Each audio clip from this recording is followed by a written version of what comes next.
우리 옆에 분들하고 이렇게 인사하십시다. 오늘 잘 오셨습니다. 우리 함께 은혜 받으십시다. 이렇게 인사하겠습니다.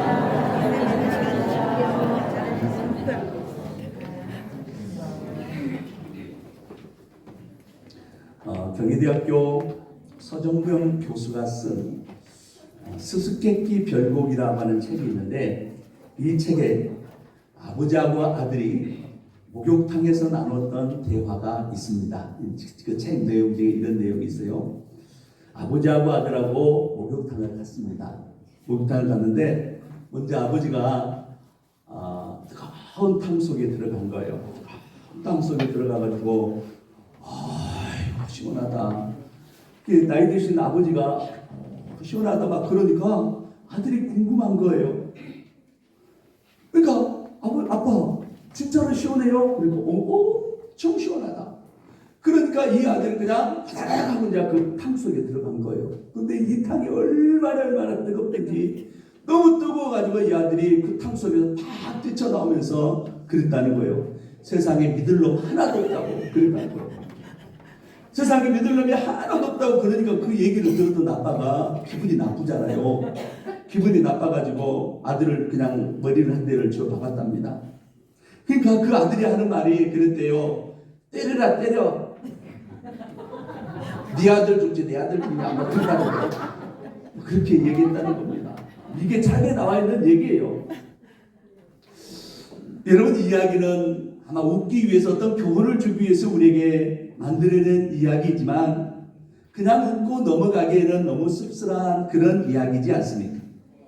여러분, 아이들을 키우기가 그렇게 쉽지 않다고 하는 것을 우리에게 보여주는 그런 이야기입니다. 오늘은 5월의 첫 번째 주일 어린이 주일로 하나님 앞에 예배를 드리게 되는데, 특별히 하나님께서 우리에게 허락하신 우리 아이들, 하나님께서 우리에게 허락하신 이 이쁜 자녀들 어떻게 교육하고 어떻게 키워야 합니까? 아마 부모님들은 아이들을 어떻게 하면 잘 키워볼 것인가 많은 노력들을 할 겁니다. 어떤 부모들은 학원에도 보내기도 하고, 어떤 부모들은 어학연수도 보내기도 하고, 유학을 보내기도 하고, 과외를 시키기도 하고, 여러 가지 방법들로 아이들을 교육하고 키우려고 노력합니다. 그런데도 쉽지가 않습니다. 그런데 아이들을 가장 잘 키우는 방법이 있는데, 그 방법은 뭐냐? 여러분, 성경대로 키우시면 잘 키울 수가 있습니다. 왜냐하면 하나님의 말씀인 성경은 하나님의 감동으로 내온 것과 교훈과 책망과 바르게 함과 의로 교육하게 유익하고 하나님의 온전한 사람으로 키우는 능력 있는 말씀이기 때문에 그렇습니다. 뭘 이렇게 얘기하니까 학원을 보내지 말라 그런 얘기 아니에요. 우리가 보내야 됩니다. 그러나 가장 확실한 교육 방법은 하나님의 말씀대로 자녀들을 키우면 그 자녀들이 하나님의 말씀을 떠나지 않고 하나님께서 그 아이들의 인생을 책임져 주실 수 있기 때문에 그렇습니다. 여러분도 우리가 그러면 우리 자녀들을 하나님의 말씀은 성경대로 키워야 되는데 어떻게 키우는 것이 자녀들을 성공적으로 키우는 방법입니까? 오늘 성경에서 우리에게 말씀을 하고 있습니다. 먼저 골로새서 3장 21절 말씀에 보니까 경록히 하지 말라 그랬습니다. 너희 자녀들을 경록히 하지 말라. 아비들아, 너희 자녀들을 노엽게 하지 말라 이렇게 말씀을 했습니다. 노엽게 하지 말라고 하는 이 말은 무슨 얘기예요? 자극시키지 말아라, 상처 주지 말아라 하는 그런 뜻입니다. 여러분, 자녀들이요 부모로부터 상처를 받는데요. 우리 부모들은 상처를 안 준다고 그러지만 우리 자녀들은요 부모님들에게 상처를 받는다는 겁니다. 왜 상처를 받느냐? 교육 전문가들에 의하면 여러 가지 원인들이 있는데, 이럴 때 자녀들은 상처를 받고 분노하고 그리고 경로를 하게 된다는 것인데, 첫 번째로 자녀들을 무시할 때 자녀들이 상처를 받는다는 겁니다. 자녀들을 무시할 때. 여러분, 이렇게 얘기하면 나는 자녀들을 무시한 적이 없습니다 이렇게 말할 줄 모르지만 우리 부모들은요 나 자신도 모르는 사이에 은근히 자녀들을 무시할 때가 얼마나 많이 있습니까? 한 엄마가 이 3남매 자녀들을 키우는데 이 3남매 자녀들이 얼마나 산만하든지 집에 뭐 나만 하는 것이 없더래. 집에 나만 하는 것입니다. 얼마나 이 삼남매가 이렇게 손이 맞아가지고 시끄럽게 하고 그냥 산만하든지 이 엄마가 야단도 치기도 하고 매를 들기도 하고 그래도 그때뿐이에요.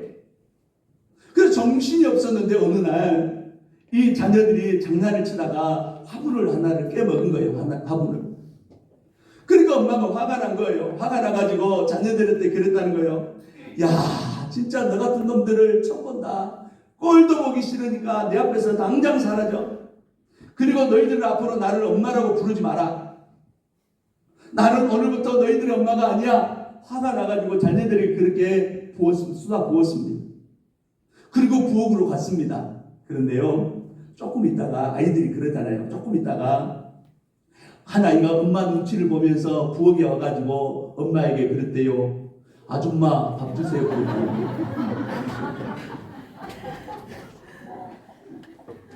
여러분, 아이들을 모시려 나가면은요 상처를 받는다는 거요, 반항하게 된다는 것입니다.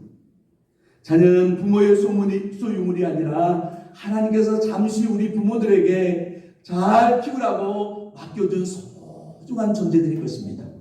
그러므로 소중하게 잘 이 자녀들을 양육해서 하나님이 기뻐하는 그런 자녀들로 양육시키시기를 바랍니다.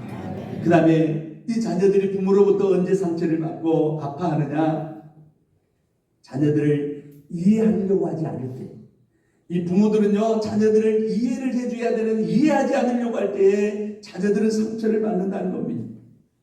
한 조사기관에서 어린이날 어린이들과 어른들을 대상으로 어린이날 받고 싶은 선물과 어른들에게는 어린이날 자녀들에게, 손자 손녀들에게 주고 싶은 선물이 무엇인가 하는 그 설문조사를 했는데 결과가 이렇게 나왔습니다.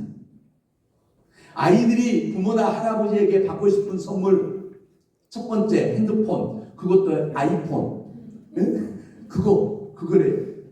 2위, 이 자녀들이 부모나 그 다음에 할머니 할아버지로부터 받고 싶은 선물, 잘 들으셔야 돼요 여러분. 내일이 어린이날입니다. 어린이날이에요. 받고 싶은 선물 2, 뭐니 해도 이것이 좋답니다. 이것이. 그 다음에 3위, 이 어른들로부터 받고 싶은 선물 3위, 장난감. 이런 결과가 나왔어요. 그런데 반대로 어른들이 어린이날 아이들에게 주고 싶은 선물 1위, 학용품. 2위, 책. 3위, 옷. 여러분, 만약에 이런 걸 사주면은요, 여러분 꼰대 소리 듣습니다. 아이들하고 어른들하고 주고 싶은 선물과 받고 싶은 선물이 공통점이 하나도 없어요. 그런데 우리 부모들은 어때요? 막 주잖아요. 야, 너 책 봐야 돼. 그러고 책 사줍니다. 야, 너 옷이 없지. 그러고 막 옷 사줍니다. 아이들은 그것에 별로 관심이 없습니다. 아이들은요, 아이폰 아니면 돈입니다. 그런데요, 이 부모들은요, 너 이건 해야 돼. 그러고 막 강요하고요. 나중에 그거 안 가진다고 그러면 너 이거 안 가지면 다시는 내가 너 안 준다. 뭐 그러면서 협박까지 합니다. 여러분, 우리는 이해를 해줘야 됩니다. 아이들의 마음을 공감을 해주셔야 돼요. 아이들이 아이폰을 갖고 싶지만 사주지 못할 때는 솔직하게 얘기하셔야 돼요. 우리 형편이 안 된다. 그리고 내가 보니까 지금 이 아이폰을 네가 갖기에는 너무 비싼 가격이고, 그래, 그러니까 내가 나중에 사줄게, 이렇게 얘기하는 것이 낫지. 그냥 그런 얘기도 없이 너 책 가져와 그러고 막 이렇게 강요하면 안 된다는 것입니다. 그 다음에 세 번째, 자녀들이 부모로부터 상처받을 때가 언제냐? 부모들의 위선 때문에 분노하고 상처를 받는다는 것입니다. 여러분, 자녀들이 신앙생활 잘하기를 원하신다고 한다면 먼저 우리 부모님들이 신앙생활 똑바로 하시고 잘하시기를 바랍니다. 자녀들이 안 보는 것 같아도요, 다 보고요, 다 알고 있습니다. 우리 부모님들이 어떻게 신앙생활을 하고 있는지 다 알고 있다니까요, 여러분. 그런데 우리 부모들은 모르는 줄 알고요, 자기는 형편없이 신앙생활을 하면서 자녀들에게 똑바로 하라고 그렇게 가르치면은요, 이 자녀들은요, 그 위선의 모습 때문에, 부모님의 그 위선 때문에 여러분 자녀들은 상처받고요, 교회를 떠나고요, 신앙에서 떠날 수 있음을 여러분 기억하시고, 우리는 바른 믿음의 삶으로 자녀들에게 좀 이중적인 성격이 아니라 윗선의 모습이 아니라 진실한 모습을 보여주며 살아가시기를 바랍니다. 그 다음에 네 번째, 자녀들은 언제 때 이 부모로부터 상처를 받고 분노하고 아파하게 되느냐. 부모님들의 비교 의식 때문에 상처를 받는다는 겁니다.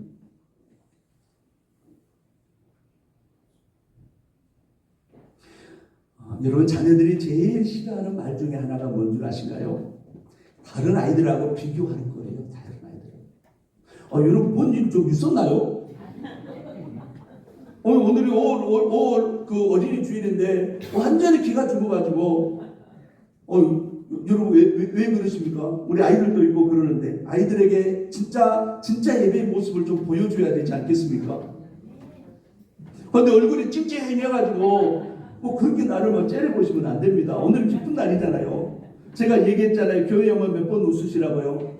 3번은 웃고 가셔야 돼요. 여러분 그 얼굴 좀 한번 좀 펴보시세요. 어제 여러분 혹시 그 구기자 드셨나요? 구기자 드셨어요? 오늘 집에 가져가지고 피자를 드셔야 돼요. 여러분 교회 오면 좀 즐거워야 되잖아요. 근데 예배를 드리는 여러분들의 모습을 보면 왜 그렇게 그냥 무겁게 앉아 계십니까? 열심히 드리라고. 열심히 듣느라고요? 고맙습니다. 여러분, 자녀들이 제일 싫어하는 말 중에 하나가 뭐냐? 비교하는 것. 누구하고 비교하는 것. 누구는 공부도 잘하는데 너는 왜 그래 그 모양이냐? 야, 이번에 누구는 승진했다는데 너는 언제 승진하냐? 이런 말을 들을 때요, 굉장히 자존심 상하고요, 굉장히 상처받는다는 거예요. 여러분, 사람들은요, 받은 달란트가 다르고요, 생각이 다르고요, 재능도 다르고요, 꿈도 다릅니다. 다 달라요. 여러분, 손흥민이라고 하는 축구 선수가 있습니다.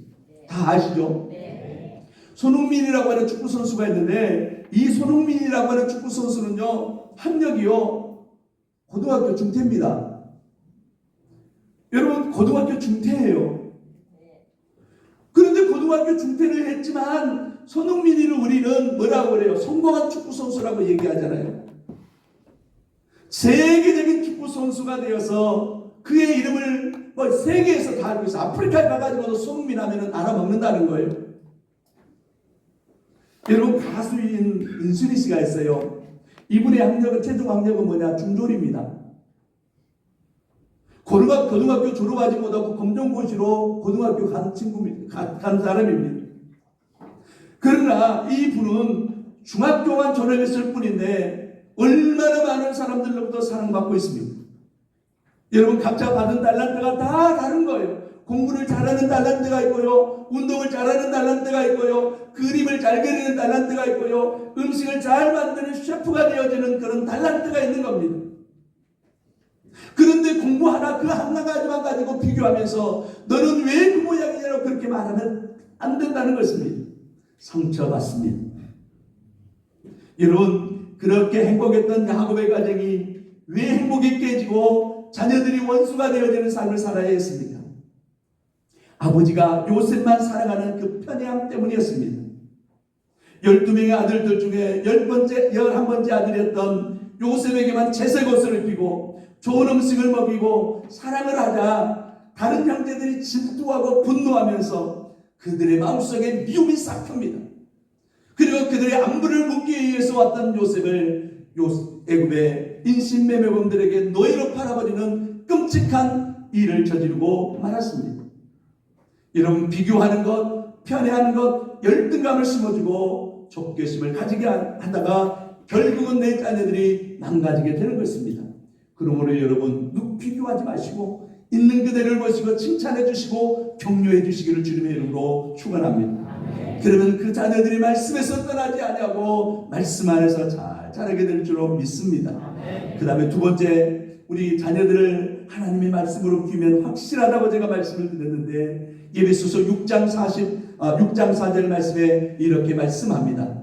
또 아비들아, 너희 자녀를 노엽게 하지 말고 오직 주의 교훈과 훈계로 양육하라, 이렇게 말씀하십니다. 여러분, 오늘 본문에서 자녀들을 교육할 때 어떻게 하라고요? 자녀를 노엽게 하지 말고 주의 교훈과 훈계로 양육하라 이렇게 말씀했는데 여기에서 노엽게 하지 말라. 노엽게 하지 말라고 하는 말은 무슨 얘기냐? 화나게 하지 말아라 그 말이에요. 화나게 하지 말아라. 화나게 하지 말고 주의 교훈과 훈계로 키워라 이렇게 말씀하고 있습니다. 여러분 우리 자녀들을 키울 때요 사랑을 많이 줘야 됩니다. 그러나 무엇도 필요하다고요? 교훈도 필요하고 훈계도 필요함을 우리에게 성경은 말씀하고 있습니다. 여러분 교훈과 훈계는요 비슷한 말 같지만 약간의 차이점이 있습니다. 교훈이라고 하는 말은 어떤 말이냐? 자녀들이 잘못된 길로 나가지 않도록 미리 예방적인 차원에서 하는 교육을 우리는 교훈이라 그렇게 얘기합니다. 교훈. 이 교훈을 잘 활용했던 사람이 누구냐면 한석봉의 엄마입니다. 여러분 한석봉의 엄마가 누구예요? 어떤 분들 제가 이렇게 질문하니까 신사임당이라고 그러는데 신사임당이 아닙니다. 이의 엄마가 신사임당이에요. 근데 여러분 한석봉의 엄마가 이제 석봉이가 어린 시절에 글 공부를 위해서 집을 떠났는데 이 한석봉이가 너무 어린 나이에 집을 떠나니까 얼마나 엄마가 보고 싶겠습니까? 엄마가 보고 싶고 고향이 막 그리워가지고 글 공부를 포기하고 밤에 집에 온 겁니다. 근데 몇 년 만에 돌아온 아들을 본 이 엄마가 막 화를 내면서 왜 빨리 왔냐고 왜 벌써 왔냐고 막 꾸중을 합니다. 여러분 엄마인들 이 한석봉의 엄마인들 그 아들이 얼마나 보고 싶었겠습니까? 그럼에도 그 아들에게 꾸중을 하고 석봉이에게 제안을 합니다. 아들아 네가 나가보고 싶고 고향이 그리워서 여기까지 왔는데 오늘 나하고 시합을 하자. 불을 꺼놓고 너는 글씨를 쓰고 나는 떡을 썰겠다. 그래가지고 네가 나보다 글씨를 잘 쓰면 오늘 저녁 내가 두고 가게 하겠지만 나보다 글씨를 못 쓰면 너는 오늘 지금 바로 집을 떠나야 된다. 제안을 합니다. 그러니까 한석봉이가 자신감이 좀 있었던 것 같아요. 그렇게 하죠. 그래가지고 불을 끄고 석봉이는 글을 쓰고 엄마는 떡을 이렇게 썰었습니다. 그러고 나서 이제 불을 켜고 보니까 한석봉이가 썼던 글씨는 지렁이가 그냥 왔다 갔다 하는 그런 글씨가 되어져 있고 엄마가 썰었던 그 썩은 떡은 가지런히 정리가 되어져 있었습니다. 결국 석봉이는 눈물을 머금고 다시 글 공부를 위해서 그날 밤에 집을 떠났습니다. 아마 석봉이 엄마는 이 아들을 보내놓고 밤새도록 울었을 것입니다. 그러나 이 한석봉이는 엄마의 그 엄격함이 있었기 때문에 나중에 명필가가 되어서 그의 이름이 후손들에게 전해지고 있는 것입니다. 이것이 바로 교훈이라는 거예요. 이게 교훈. 아이들을 사랑한다고 계속해서 어리광을 받아주면 아이들은 바라게 자랄 수가 없으니까 때로는 아이들에게 뭣도 필요하다는 거예요. 교훈, 엄격함도 있어야 된다는 것입니다. 그 다음에 훈계가 있습니다. 훈계라고 하는 말은 타일러 경계한다 이런 뜻이에요. 타일러 경계한다고 하는 이런 뜻인데 이것은 치료적인 차원에서 하는 교육인데 아이들이 잘못한 것이 있으면 잘못한 것을 미리 잡아주는 것 이것이 훈계라는 겁니다. 어느 사형수가 있었대요. 근데 어느 날 이 엄마가 사형수 아들에게 면회를 갔다가 마지막 작별을 하면서 입맞춤을 하려고 하는데 그 아들이 엄마의 혀를 깨물어 버린 거예요. 그러니까 주변에 있던 사람들은 막 놀래가지고 이런 나쁜 놈이 있냐고 막 그렇게 비난을 했대요.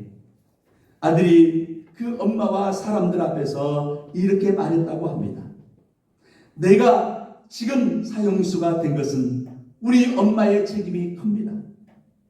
내가 어릴 때 옆집에서 욕심나는 물건을 슬쩍 훔쳐오면 엄마는 물건을 훔쳐온 줄 알면서도 나를 타일러 주지 않고 오히려 칭찬해 주셨습니다. 나는 그때부터 엄마에게 칭찬을 듣기 위해서 남의 물건을 막 훔쳤습니다. 그리고 점점 대담해져서 내가 원하는 물건은 사람을 해쳐서라도 가져야 직성이 풀리는 사람이 되고 말았습니다. 그래서 저는 오늘 사형수가 된 것입니다. 만약 맨 처음 물건을 훔쳐왔을 때에 제 엄마가 나를 혼냈다고 한다면 내 인생은 달라졌을 것이다. 그러면서 막 울었다고 합니다. 여러분, 부모는 자녀들이 어릴 때부터 바르게 키워야 할 책임이 있습니다. 여러분, 자녀들에게 잘 사는 것보다 바르게 살도록 가르치시기를 바랍니다. 인기 있는 사람마다 존경받는 사람들하고 가르치시기를 바랍니다. 이것이 바르게 가르치는 거예요. 여러분, 자녀를 키우면서 자녀들 기죽인다고요 훈계하지 않는데 때로는 엄격한 훈련과 교훈이 필요하다는 것입니다. 훈계가 없으면은요 자녀들이요 딴 길로 갈 수 있을 가능성이 높기 때문에 그렇습니다. 여러분, 열왕기상 1장을 보면은요 다윗이 나이 먹어 이제 늙어서 죽음을 앞에 두고 있을 때 넷째 아들이었던 아도니아가 스스로 왕이 되겠다고 이제 쿠데타를 일으켰습니다. 그리고 아버지를 죽이려고 했는데 그 아도니아에게 한 말씀이 열왕기상 1장 6절 말씀에 소개되는데 이렇게 소개됩니다. 저는 압살롬의 다음에 난 자요 용모가 심히 준수한 자라. 그 부친이 누구냐면 다윗이에요. 그 부친이 내가 어찌하여 그리하였느냐 하는 말로 한 번도 저를 섭섭하게 한 일이 없었더라고 얘기했습니다. 이 말은 다윗이 넷째 아들 아도니아를 키우면서 단 한 번도 훈계하지 아니하고 그냥 오냐 잘했다 그렇게만 키웠다는 겁니다. 그 결과 아버지 다윗이 왕권을 물려주지 않는다고 쿠데타를 일으켜서 아버지를 죽이려고 하다가 실패했고 나중에는 다윗의 아내였던 즉 다윗의 아내였던 아비삭이 있었는데 이 아비삭을 이 아도니아가 자기 아내로 삼으려고 하다가 죽임을 당하는 피해를 하여 망나니가 되어버렸습니다. 여러분, 다윗은요 믿음이 훌륭한 사람이었지만 자녀들 키울 때 뭐가 없었다고요? 훈계가 없었습니다. 결국 그래서 그 아들들이 어떻게 됩니까? 압살롬도 쿠데타 일으켰고요, 아도니아도 쿠데타 일으켰고요, 심지어는 다윗의 아내를 자기 아내로 삼겠다고 하는 폐륜을 저지른 나쁜 놈들이 되고 말았습니다. 여러분, 우리가 정말 자녀들을 사랑하면 원하는 것을 다 채워주기보다는 주의 말씀으로 훈계하고 가르쳐서 어려서부터 하나님의 말씀 안에서 자라고 하나님을 공경하고 어른을 공경하고 이웃을 사랑하고 배려하는 사람으로 자라도록 교훈하고 훈련시키시기를 바랍니다. 자녀 교육의 기초는 하나님의 말씀입니다. 이 말씀을 통해서 사랑하는 자녀들이 말씀을 떠나지 않고 자녀들로 자라도록 양육하고 훈련시키시고 교육시키셔서 여러분들의 자녀들이 하나님을 잘 섬기고 하나님께서 여러분들의 자녀들의 인생을 책임져 주는 그런 멋진 삶을 사도록 귀한 일들을 감당하는 우리 부모 모두 되시기를 주님의 이름으로 축원합니다.